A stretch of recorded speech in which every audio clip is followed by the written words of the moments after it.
আজ ঘরে একটু বাসন্তী পোলাও করলাম। এরকমভাবে তোমরাও করে দেখো, খুবই টেস্টি হবে।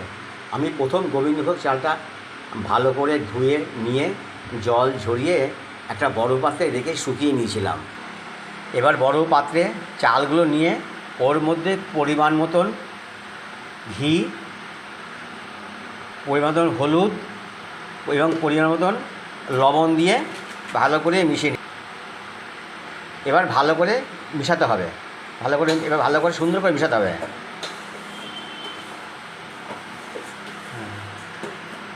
তাতে সুন্দর একটা রং হয়।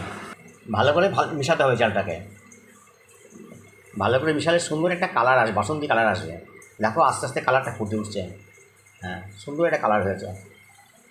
হ্যাঁ হ্যাঁ, ভালো হবে।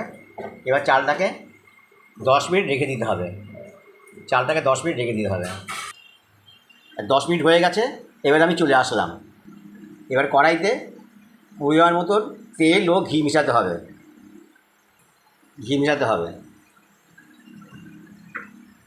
তেলটা ঘিটা গরম হয়ে গেলে কাজু কিশমিশটা ভালো করে ভেজে দিতে হবে।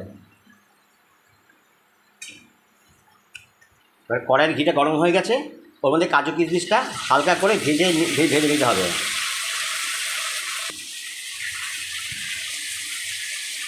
গ্যাসটা কমিয়ে দিয়ে ভাজতে হবে।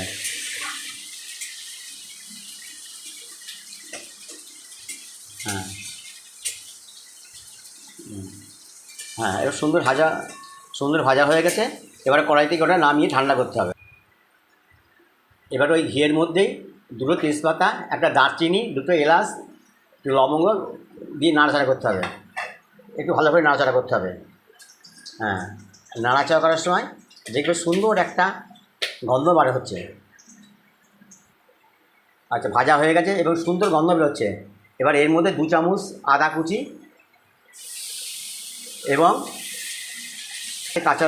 4টে কাঁচা লঙ্কা দিয়ে হালকা করে একটু ভাজতে হবে। যতক্ষণ কাঁচা আদার গন্ধ না থাকে এমন করে ভাজতে হবে যাতে কাঁচা আদার গন্ধটা না পাওয়া যায়। বেশিক্ষণ না, 1 থেকে 2 মিনিট আমরা ভাজবো। আদা না, আগের থেকে ম্যারিনেট করা চালটা এবারে ভাজা ঘিয়ের মধ্যে দিয়ে সুন্দর করে 4 থেকে 5 মিনিট নাড়াচাড়া করতে হবে। হ্যাঁ, 4 থেকে 5 মিনিট সুন্দর করে ভাজতে হবে। ভাজার সময় খেয়াল রাখতে হবে যাতে যদি না লেগে না যায়, এবং হালকা হিটে ভাজতে হবে, হালকা হিটে।